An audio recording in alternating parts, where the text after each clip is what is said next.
Y yo viví digamos, este desbalance financiero durante toda mi vida laboral y pensaba que lo estaba haciendo súper bien, porque como tenía tan buenos ingresos, no tenía deudas, pero tenía un estilo de vida demasiado alto. Lleno de deudas, sin trabajo a los 44 años, donde lo que yo sabía hacer estaba, digamos, enmarcado en un sector que estaba en crisis y me quedo sin fuentes de ingresos, pero con un montón de gastos. Estaba muy endeudado y sin posibilidad de ningún ingreso. Fue un momento muy difícil de mi vida, tanto en lo económico como en lo personal. Sentirse uno derrotado. Me tocó irme a vivir a la casa de mis papás a los 44 años porque no tenía la posibilidad de sostenerme. A mí a veces me dicen, ¿usted por qué terminó siendo educador financiero? Y yo, por bruto. Si no hubiera cometido tantos errores, pues no hubiera llegado a ese punto. Hola, ¿qué tal? Bienvenidos a un nuevo episodio del podcast de Agéndalo, de idea a negocio.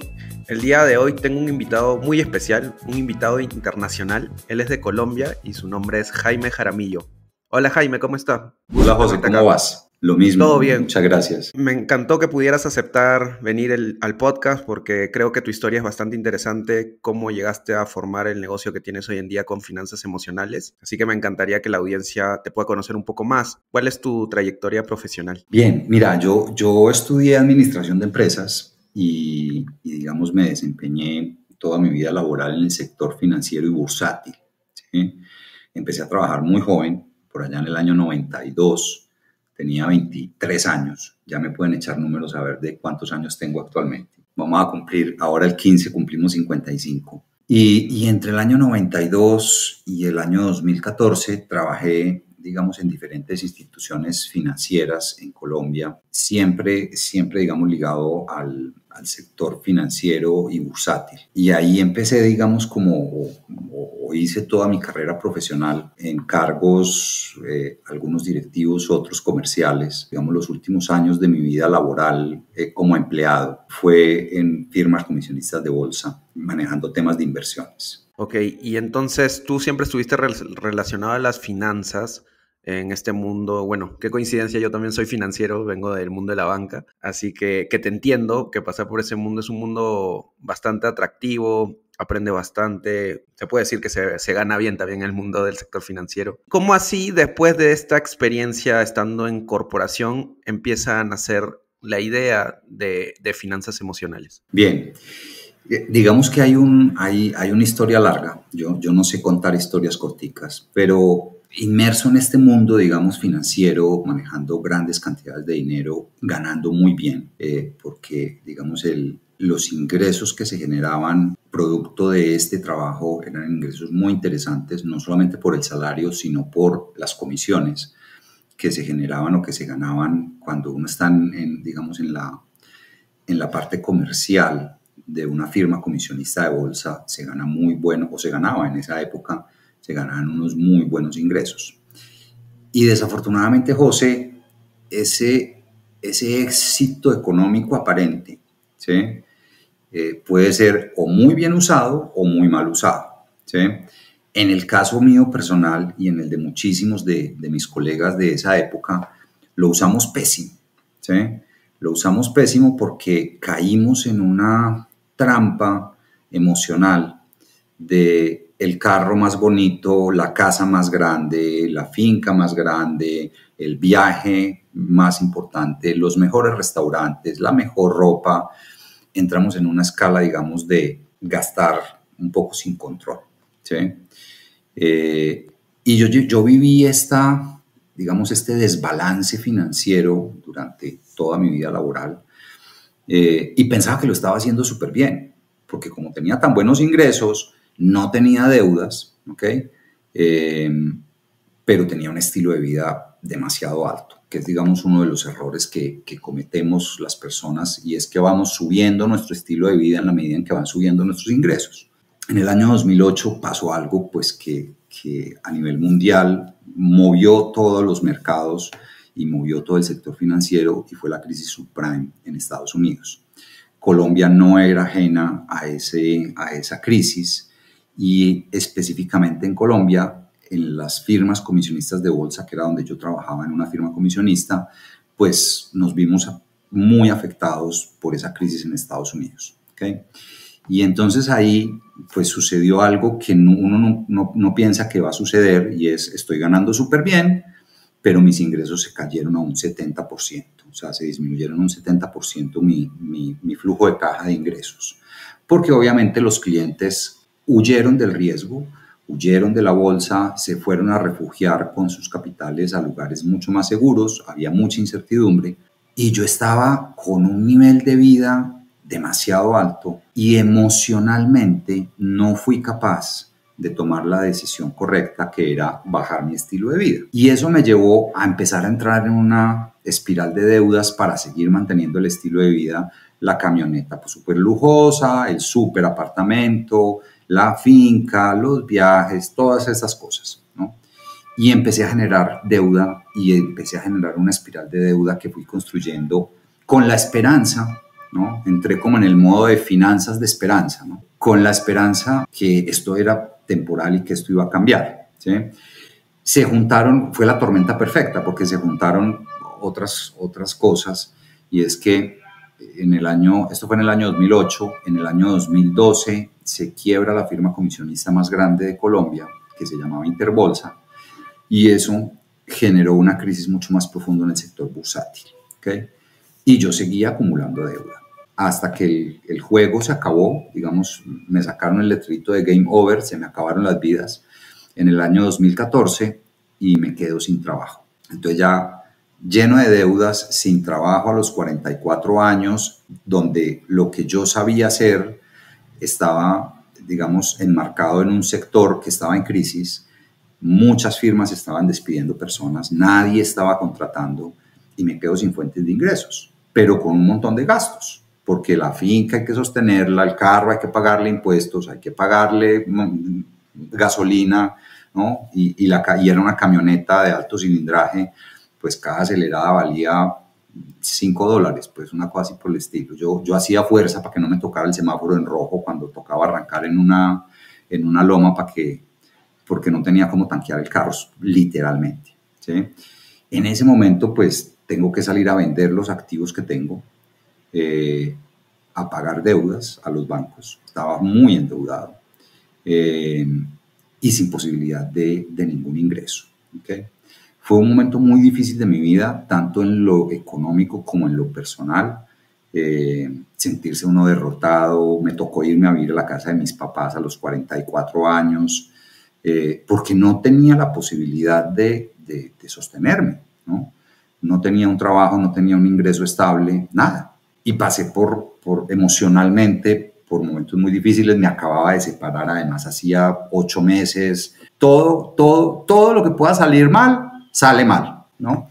Pasé por una crisis emocional muy fuerte, me deprimí, pues de pensar en suicidarme inclusive. Y un día me levanté y dije, mire, la vida no se puede acabar, y pues tengo que seguir adelante. Tengo un hijo de 5 años, yo tengo que seguir adelante y salir adelante nuevamente por mi hijo, ¿okay? Empecé a trabajar con una amiga en la parte comercial vendiendo seguros, y en ese vender seguros, un día me senté con la gerente de recursos humanos de una empresa acá en Medellín.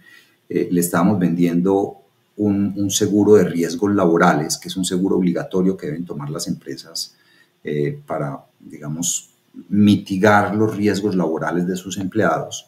Y cómo funciona ese negocio de las aseguradoras es que, como es un seguro obligatorio, la empresa paga el seguro y la compañía de seguros toma parte de la prima del seguro para reinvertirla en capacitación y prevención de riesgos laborales para la empresa, ¿okay? Y entonces en ese momento yo le pregunté a la gerente de recursos humanos y le dije, mire, ¿qué riesgo laboral tiene usted en este momento que su compañía de seguros no le esté cubriendo, no le esté dando reinversión? Y ella acababa de tener un evento de un accidente de trabajo donde un empleado perdió una mano. Por un descuido del empleado le metió la mano a una máquina, y cuando se sentó a hablar con el señor, a hacer pues como el diagnóstico de, venga, ¿qué fue lo que pasó? Usted ha sido muy cuidadoso porque se descuidó de esa manera. Cuando se sentó a hablar con él, él le dijo, doctora, es que yo tengo muchas deudas y tengo deudas con agiotistas, ¿no? En Colombia se les llaman pagadiarios, okay, gota a gota, ¿sí? Gota a Que gota son también se llama en agiotistas, Perú. exacto. Eso. Tristemente es un negocio que exportó Colombia a Perú. El negocio empezó en Colombia, son delincuentes y estos tipos pues expandieron su negocio en Latinoamérica. Están ahora presentes en Perú, en Chile, en México, en varios países de Latinoamérica. Y tengo muchas deudas con ellos. Ellos me tienen la tarjeta débito secuestrada, la tarjeta del cajero electrónico, y el día de la quincena, cuando me pagan, ellos llegan con la tarjeta, vamos al cajero, sacamos la plata para pagarle a ellos y me queda muy poco dinero para subsistir el resto del mes. ¿Okay? Y esta señora quedó impactada. Y entonces cuando yo le pregunté cuál es el riesgo laboral más grande que usted tiene en este momento, me dijo, mire, el endeudamiento de la gente, las malas finanzas de la gente, de mis empleados, ¿sí? De las personas, de nuestros colaboradores. ¿Okay? Y yo llamé, me dijo ella, yo llamé en su momento a la aseguradora y le pedí que me diera una capacitación alrededor de eso y me dijo, no, claro, no hay ningún problema. Yo le mando al gerente del banco al cual pertenece la aseguradora y él les da una charla. Y el gerente del banco llegó, les sacó una sábana de Excel, ¿no? Un formato de Excel, nadie entendió un carajo. Y lo único que entendieron era que el banco les prestaba plata y les daba tarjeta de crédito. Y entonces le pidieron plata prestada al banco, pagaron los pagadiarios, ¿no? Los agiotistas, les pagaron a ellos y un mes después o 2 meses después tenían el doble de agiotistas en la puerta de la fábrica esperando a que salieran los funcionarios para llevarlos al cajero electrónico. O sea, que terminaron más endeudados, ¿okay? Con problemas de embargos. Entonces ella estaba angustiada con ese tema y me dijo, mire, si la compañía de seguros para la que usted trabaja me hace una capacitación en este sentido para ayudarle a entender a la gente cómo manejar bien su dinero, ¿sí?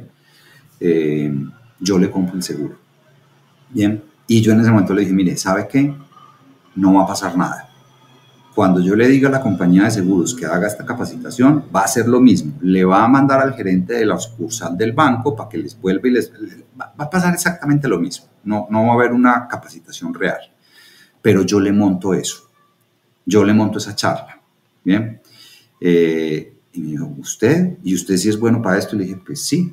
Yo soy bueno para hablar en público y tengo una historia de vida que contar que va a conectar a las personas. Bien. Y a partir de mi experiencia de vida, empecé o monté la charla desde mi experiencia de vida de qué no puedes hacer, ¿no? O sea, yo lo hice todo mal. Teniendo conciencia y teniendo el conocimiento financiero, lo hice mal con mis finanzas personales, ¿no? Y entonces monté la charla les gustó muchísimo. Al final terminaron no comprándome el seguro porque la compañía de seguros les hizo una contrapropuesta y alguien por allá arriba dijo que se quedaran con la que tenían actualmente, pero en fin, como anécdota. Y entonces allí empecé a dictar charlas gratuitas en las empresas donde yo iba a ofrecer los seguros, ¿no? Como un gancho comercial. Bien, de pronto un día, unos meses después, tal vez unos 7, 8 meses después, me llama la gerente de recursos humanos de una empresa, me dice, oiga Jaime, usted no me conoce a mí, yo soy Julana de tal, yo soy la gerente de recursos humanos de tal empresa, una amiga mía que trabaja en otra empresa me habló muy bien sobre sus charlas, pero le voy a ser muy honesta, yo no le voy a comprar seguros, porque ya tenemos una agencia de seguros y es exclusivo. Entonces, cóbreme. Y en ese momento yo dije, miércoles, ¿a uno le pagan por esto? Y entonces, ni me acuerdo cuánto coticé, fue una cifra ridícula, ¿no? Ridículamente baja. Y la señora me contrató 5 charlas, 5 conferencias para sus empleados, ¿no? Y ahí digamos que nace el tema de educación financiera. Y más que como un negocio, nació como un propósito de vida. Me definí, yo dije, mire, todas las cosas que le pasan a uno en la vida, buenas o malas, ¿sí? Son por una razón. Y a mí me pasó algo para mi vida muy malo, pero tenía una razón, que cuando estaba en medio de la crisis yo no la entendía, no entendía el por qué, ¿sí? O el para qué. Pero con el tiempo fui entendiendo que que eso que me había pasado a mí, esa experiencia tan negativa, tenía una razón de ser, ¿sí? Y terminé encontrando un propósito de vida. Y es que el propósito que tiene hoy en día Jaime Jaramillo y Finanzas Emocionales y mi esposa, que además trabaja conmigo, ¿sí? Es ayudarle a las personas a sanar sus finanzas y a prosperar. ¿Bien? Y así nace Finanzas Emocionales. A mí a veces me dicen, ¿usted por qué terminó siendo educador financiero? Y yo, por bruto. Porque si no hubiera cometido tantos errores, pues no hubiera llegado a ese punto. Claro. Y ahora que, bueno, empezaste haciendo estas charlas de educación financiera, justamente lo que has visto en las distintas empresas es que la mayoría de personas tienen un mal manejo financiero todavía. Sí, mira, es que, José, hay un tema muy complejo y es que nos educaron para fracasar financieramente. Nos vendieron una idea de la educación tradicional. Nos educan primero para obedecer, segundo para seguir un libreto, ¿ok? Y entonces la mayoría de las personas siguen ese libreto al pie de la letra. Yo me preparo y estudio, y eso está bien, ¿sí? Para encontrar un trabajo, y luego entro en un círculo de el dinero es para gastar. Mira, hay 4 palabras que nos tienen jodidos financieramente: carro, casa, beca y deuda. Entonces la gente apenas empieza a recibir sus primeros salarios, lo primero que quiere hacer es comprarse un carro con deuda, ¿listo? Después tratan de comprar su casa con deuda y no nos damos cuenta que estamos pagando 2, 3 veces el valor de las cosas que compramos. Y no nos preocupamos por invertir. Primero no nos enseñaron a manejar nuestro dinero, nos enseñaron muy poquito. Y segundo, no nos enseñaron absolutamente nada sobre invertir. Y entonces vivimos esclavos de ese trabajo, vivimos esclavos de esa única fuente de ingresos.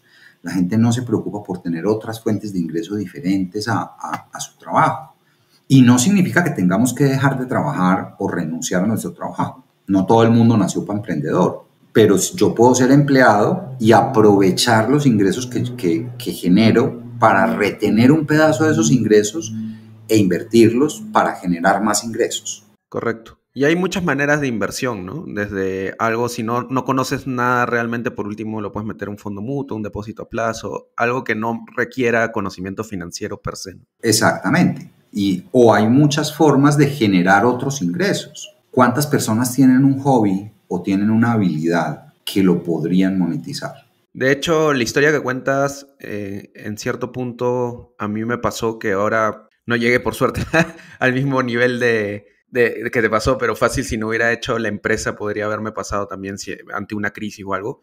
Pero sí, yo paraba temas comprándome el carro, comprándome el depa, iba bastante bien. Y cuando salgo para fundar mi empresa y dedicarme a tiempo completo, como que realmente ahí me pongo a ser mucho más controlado en el budget personal y me doy cuenta de, miércoles, ¿cuánto podía gastar? O sea, yo era de los que me podía gastar, voy a hacer la equivalencia en dólares para que se entienda para ambos lados, como unos $200 en cafés al mes, porque tenías el café en la mañana y el café de la tarde en Starbucks, y era un gasto que yo hoy digo, no gastaría eso, no hay forma, me hago mi café y ya estoy, pero no te das cuenta. Cambia el gasto del café por un gasto de inversión en Starbucks. Una cuenta que hice hace poco. Una hamburguesa de McDonald's en el año 86, y escogí el año 86 porque en ese año me gradué del colegio, ¿sí?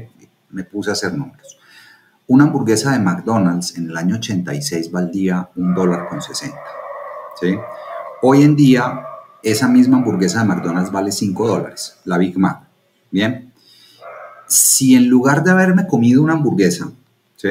O mejor dicho, para que no lo pongamos tan miserable, si en lugar de ir 2 veces al mes a McDonald's, hubiera ido solo una vez y ese $1.60 de esa otra hamburguesa la hubiera invertido en acciones de McDonald's, hoy lo que valdrían esas acciones de McDonald's, sin tener en cuenta dividendos, solamente la capitalización, la apreciación de capital, ¿sí? Me permitiría comprar 80 hamburguesas. Y si hacemos el ejemplo con muchísimas acciones, con muchísimas empresas, Apple, en el año 2001, cuando salió el iPod, ¿sí? Valía $400. Si esos $400 los hubieras invertido en acciones de Apple, no te quiero decir cuánto dinero tendrías hoy. Bueno, es que también hay empresas que también multiplican mucho más su valor que otras, ¿no? El caso de que Apple es sensacional, o Nvidia. Yo me acuerdo que yo jugaba videojuegos y la tarjeta de Nvidia era la tarjeta. Si hubiera metido algo con la evolución, con el crecimiento de acción que hubo por la inteligencia artificial en Nvidia, ahorita ya me estaría retirado. Correcto. No, pues es que mira, el dato de Apple serían $220,000 con $400. ¿Sí? En Nvidia ni hablemos, pues, o sea, estamos hablando de por 2,000, 3,000%. Exacto. Pero sí, totalmente de acuerdo. Y entonces, ¿tú crees que, por ejemplo, en los colegios deberían empezar a haber cursos ya de educación financiera, de inversiones? Asumo que en algunos habrá, pero en la gran mayoría creo que todavía no.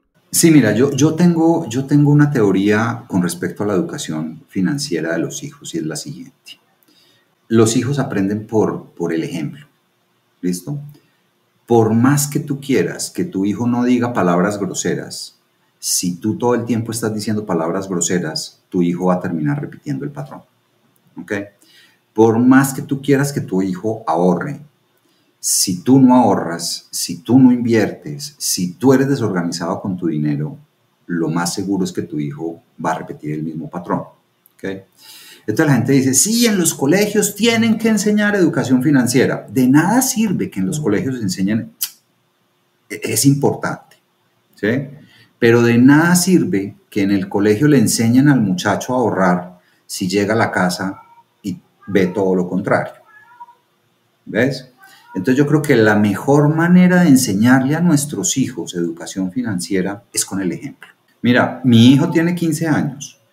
Y obviamente a ellos los están bombardeando todo el tiempo con información y entonces compra tal cosa, compra tal otra, los tenis, la marca, ¿no? Y cumplió 15 años en julio, por allá como en marzo o abril, me dijo, papá, regálame de cumpleaños de 15 años un Apple Watch, ¿sí? Que valía $300. Le dije, mira, ¿sabes qué, hijo? Te voy a dar un regalo mejor. Te voy a regalar unas acciones de Apple, ¿sí? Te voy a regalar 2 acciones de Apple, que en ese momento estaban como a $180 aproximadamente la cotización. Entonces le regalé $360 en acciones, ¿bien? Unos 15 o 20 días después se había ganado un dinero en valorización y de pronto le digo, mira, ¿sabes qué? Compremos Nvidia. Compremos acciones de Nvidia, ¿bien? Compramos acciones de Nvidia, ¿ok? Mi hijo ya tiene $700 con esa inversión inicial, ¿ves? Ahora, todo el día me pregunta, ¿y cómo van las acciones de Nvidia? Empezó a tener su primer trabajo, ¿sí? Tuvo su primer trabajo, está trabajando en el fin de semana, el sábado por la tarde, eh, y lo que le pagan lo está metiendo en acciones. El ejemplo es más importante que la cantaleta, decimos aquí en Colombia. La cantaleta termina entrando por un oído y saliendo por el otro. Entiendo. No conocía ese término de cantaleta, Es un término pero... muy, muy, muy, muy coloquial, muy de Antioquia, Ah, ya. No lo conocía. ¿Verdad que tú eres de Medellín, no? de Medellín, sí. Sí. Me acuerdo, hace poco estuve ahí por Bogotá y me acuerdo que te escribí y me dijiste, no, yo estoy en Medellín. Sí, Pero volviendo un poco al punto que me decías, totalmente de acuerdo. O sea, si tu hijo está observando eso, claro, a mí, por ejemplo, no me pasó. O sea, mi papá no me decía, oye, invierte en esta acción cuando tenía 15 años, ¿no? De hecho, yo empecé a ver más temas de inversiones por la misma carrera que, digamos, que yo estudié finanzas, entendí el tema de empresas, pero mucha gente no pasa por eso. Y de hecho, nosotros lo vemos bastante porque en Agéndalo hay muchas personas que también se dedican, por ejemplo, exclusivamente a la creación de contenido. Y en la creación de contenido hay muchos profesionales de distintos rubros que no necesariamente están relacionados con este tema financiero. ¿Tú ves ahí una oportunidad de mejorar la educación financiera, por ejemplo, en la parte de creadores de contenido específicamente? Hombre, sí, yo pienso que el sector, digamos, de creadores de contenidos y de infoproductos, ¿sí? Eh, es, es un sector que está, digamos, explotando y que está generando muy buenas ganancias, ¿sí? O muy buenos ingresos, porque es que el poder de la red social es muy, muy grande. Entonces uno ve creadores de contenido, ¿no? Sobre todo, digamos, estos bueno, es una cosa muy horrible, los los que venden un poco entretenimiento, digamos. Me retuve, ¿sí? Me retuve en la apreciación. Pero el que vende entretenimiento, ¿qué es lo que la gente quiere comprar? Porque finalmente la gran masa de personas está entretenida, ¿sí? Y el sistema de alguna manera busca eso, que estés entretenido para que no seas consciente de la realidad. Bien, y entonces resulta que toda esta gran, digamos, industria de creadores de contenido y de infoproductos que están siendo muy rentables, y uno ve muchachos jóvenes, ahorita todos los pelados quieren ser youtubers, ¿sí? Que se ganan unas cifras astronómicas, $1 millón, $2 millones, no sé cuántos millones de dólares. Y entonces uno los ve, lo primero que hacen es ir y comprarse el Lamborghini o el Ferrari, o van y alquilan una casa, una mansión de yo no sé cuántos miles de millones de dólares, eh, y obviamente pues uno no conoce, digamos, el detalle, pero lo que uno percibe de lo que muestran en redes sociales es, nos gastamos la plata, porque esto va a seguir así, vení, y el día que Instagram te cierre la cuenta, o que YouTube te cierre, o que pases de moda, ¿de qué van a vivir? Hay algunos que son juiciosos, pero la mayoría uno no los percibe realmente con una educación financiera adecuada.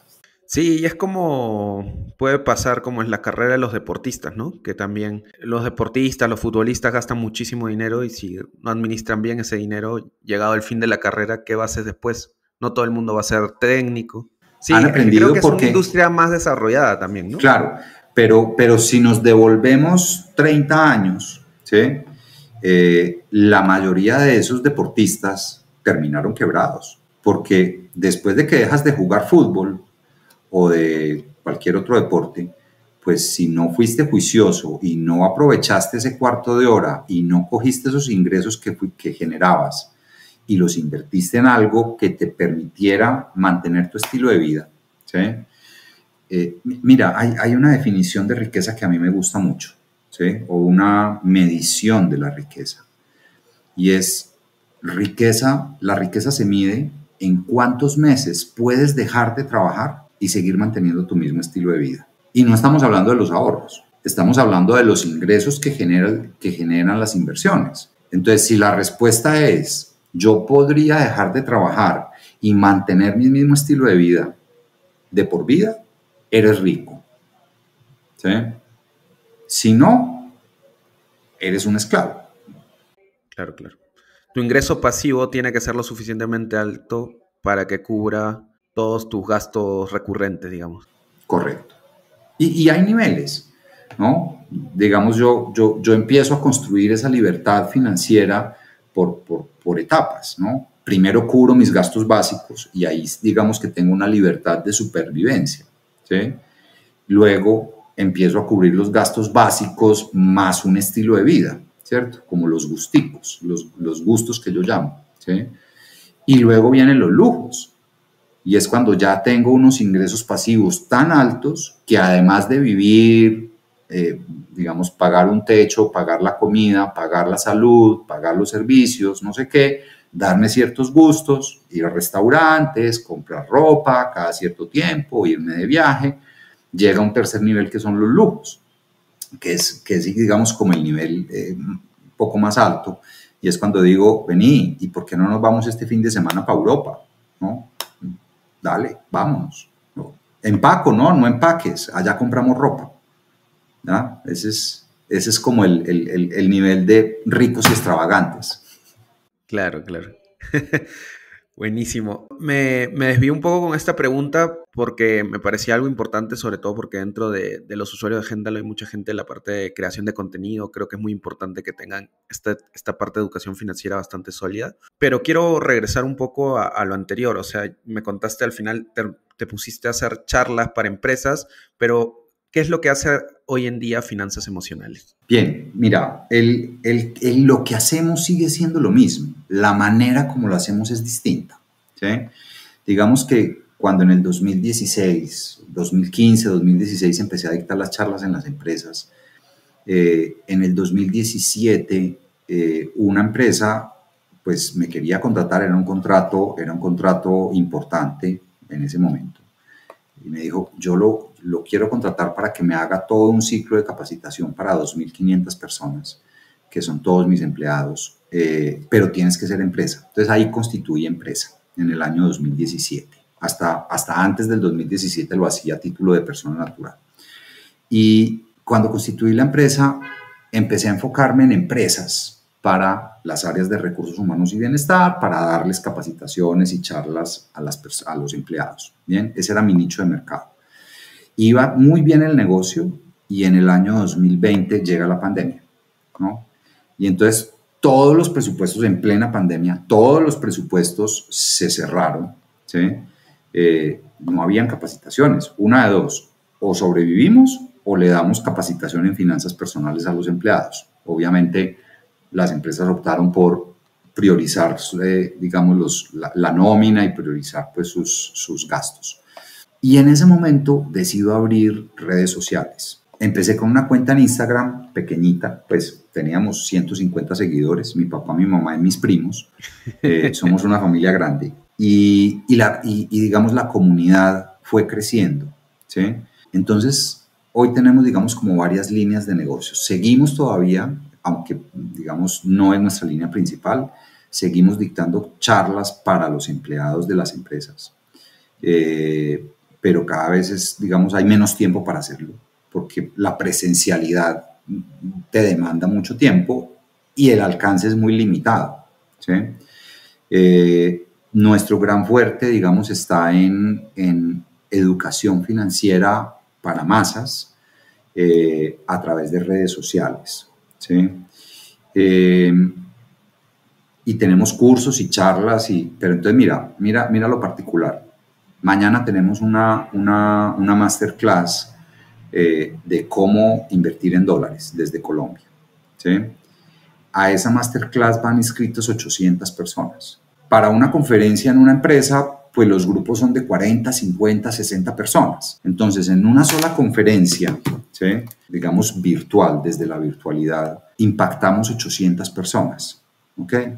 En una conferencia presencial, pues impactamos 60 o 70 personas. Y allí ya va, digamos, encadenado nuestro propósito de vida, ¿sí? Y es tratar de impactar con educación financiera a la mayor cantidad de gente posible. Entonces, para nosotros el tema de la virtualidad se convirtió en una herramienta para lograr llegar a ese objetivo de impactar a la mayor cantidad de personas posibles. O sea, igual a nivel negocio, ustedes empezaron con esta línea B2B, dándole servicios a otras empresas, y ahora es B2C que tiene, claro que si la agarras, como les viene pasando a ustedes, el alcance es muchísimo más grande porque estás yendo a todos los consumidores posibles.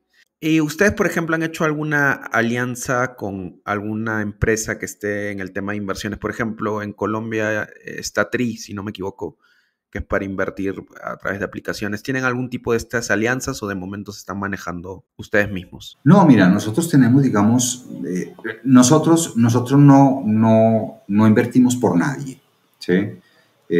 No recibimos dinero de absolutamente nadie para invertirlo por ellos, ¿ok? Porque además no es legal. Partamos de esa base. Legalmente yo no puedo administrar inversiones de terceros a menos que tuviera una autorización de la superintendencia y es algo que no queremos hacer, ¿okay? Nuestra función es enseñarle a las personas. Tenemos excelentes relaciones digamos, con empresas como TRI, por ejemplo.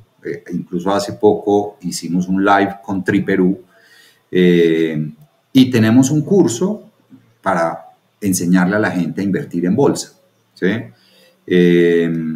y obviamente pues TRI es un aliado con quien tenemos las mejores relaciones.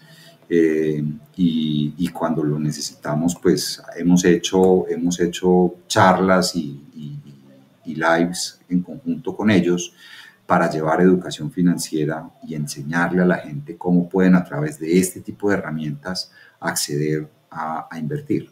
Claro, claro, sí, me iba más por ese lado, como los veo bien complementarios, toda la parte que ustedes la pueden educar y ya la persona ya va a la parte de la ejecución con este tipo de compañías. Y por el lado de los servicios que dan ustedes, está, decía, las charlas masivas para el público B2C, están las charlas para empresas, pero también tienen infoproductos, entiendo, y manejan también el tema de asesorías personalizadas, ¿no? Sí. Asesorías uno a uno.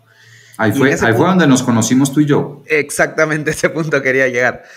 Justamente, ¿cómo manejaban estas asesorías antes y cómo las empezaron a manejar con nosotros, con Agéndalo? ¿Los ayudó en su día a día? ¿Qué tal fue esa experiencia? Uy, esas asesorías personalizadas eran un enredo total, ¿no? Porque obviamente cuando empezamos a dar asesorías personalizadas, entonces la gente nos contactaba por redes sociales o por WhatsApp o no sé qué, y entonces empezaba el tema del tira y afloje, ¿no? Venga, ¿cuándo puede?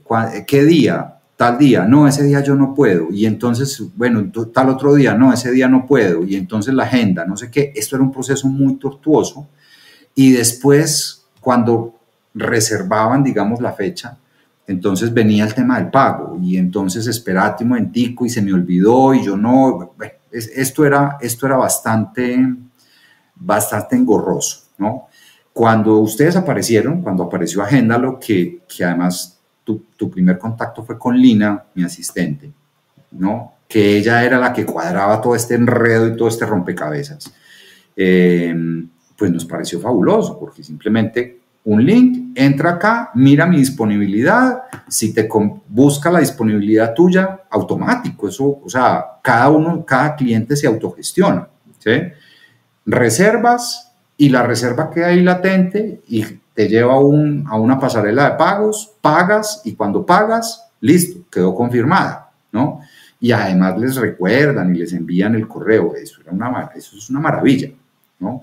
Ahorita estamos en stand-by por un tema, digamos, muy, muy puntual, y entonces tenemos las asesorías personalizadas paradas por el momento, porque estoy escribiendo un libro para una editorial, digamos, firmamos un contrato con una editorial grande para escribir un libro de finanzas personales.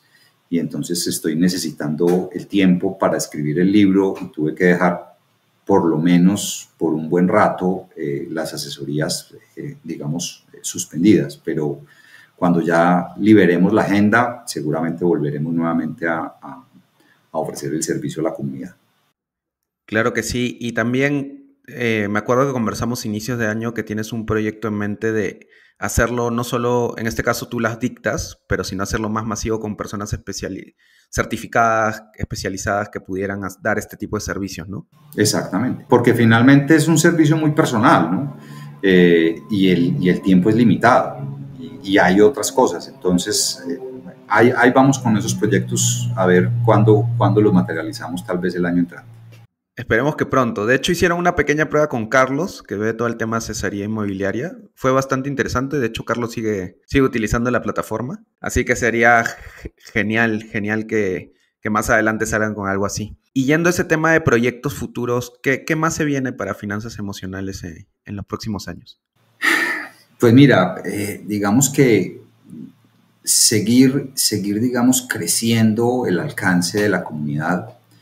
En este momento tenemos alrededor de, o sea, entre Instagram y TikTok, ya estamos llegando casi a los 400,000 seguidores o miembros pues, de la comunidad. Seguir creciendo para seguir teniendo mucho más alcance con estos cursos de educación financiera para enseñar a la gente, en primera instancia, a organizar sus finanzas, ¿sí? Porque además la gente cree que si estoy en problemas financieros, entonces la solución es salir a invertir para que la inversión me salve. Y es uno de los grandes errores, porque primero no sabes invertir y segundo, para poder, digamos, generar un ingreso en inversiones lo suficientemente alto para pagar los costos de la deuda, tienes que asumir unos riesgos muy altos. Y entonces es donde la gente termina perdiendo además la plata de la inversión y terminan más endeudados porque además usan la deuda para invertir. Y como digo yo, voy a decir una cosa horrible, no hay nada más peligroso que un bruto motivado. Y entonces mucha gente va y mira una publicación donde dicen la deuda buena es la que usas para invertir. Ya, tarjetazo, tarjeta de crédito, avance de tarjeta de crédito y con esa plata invierto. No, venga, la estás embarrando. Se le olvidó el pedacito de que es que la deuda tiene que ser capaz de pagar los costos, la inversión tiene que ser capaz de pagar los costos de la deuda. Mira, yo he visto casos tenaces de gente que ha sacado avances de tarjeta de crédito para hacer un certificado a término en un banco. La tasa de la tarjeta de crédito al 28 y el certificado a término al 12. O sea, ahí ya perdiste un 16%. ¿Sí? Y en 4 años ya perdiste todo. Entonces, digamos que la idea es, venga, organice primero sus finanzas y después de que usted esté organizado, sin deudas malas, sin tarjetas de crédito con cuotas altísimas, intereses altísimos, termine de pagar esa deuda, empecemos a pensar en la inversión y ya los vamos llevando un poco de la mano con los diferentes cursos. Buenísimo, buenísimo, Jaime. Y bueno, muchas gracias por el tiempo para esta conversación. Esa historia, de hecho, la habíamos hablado cuando recién nos conocimos y me parecía súper interesante. Me encanta que la puedas contar y que llegue a más personas, en Perú. También sé que trabajas con bastante gente en Perú, pero que sigamos ampliando en Perú, bueno, en Colombia, y tenemos presencia en México también. Y nada, para cerrar, si le tuvieras que dar un consejo a una persona que está por emprender o puede estar trabajando en algún trabajo fijo, ¿qué consejo le darías de la parte de educación financiera, ¿no? Miren, chicos, la ecuación de la educación financiera no es tan difícil. Además es como medio evidente. El primero es que hay que vivir por debajo de las posibilidades, ¿sí? O sea, si yo me gano 100 algo, lo que sea, debo vivir con 80 y retener 20. Y esos 20 usarlos de manera inteligente. En primera instancia, pagando las deudas malas, porque cuando yo pago las deudas ya no me van a sobrar 20, me van a sobrar 30, ¿sí? O más. Y luego ese excedente, después de salir de las deudas, aprendan a invertirlo, edúquense para invertir. Porque la gente, volvemos al cuento, el bruto motivado se lanza a invertir sin saber bien sobre inversiones. Y el mundo de la inversión es muy amplio, muy amplio, ¿sí? Pero se necesita algo de conocimiento para poder empezar a invertir, ¿sí? Y sean pacientes. Esto no es, la inversión no es una carrera de 100 metros planos. La inversión es más parecida a una maratón. Hay que ir constante, regulados y dando tiempo y siendo pacientes, ¿sí? Que con el tiempo, la paciencia y la constancia, los resultados de la inversión se van a ver. Buenísimo, Jaime. Qué buen capítulo hemos sacado el día de hoy. Muchas gracias por tu tiempo y nada, ahí estamos en contacto. Espero que esas asesorías vuelvan pronto. Claro que sí. José, un abrazo. Abrazo, hasta luego a todos. Chao, chao. Chao.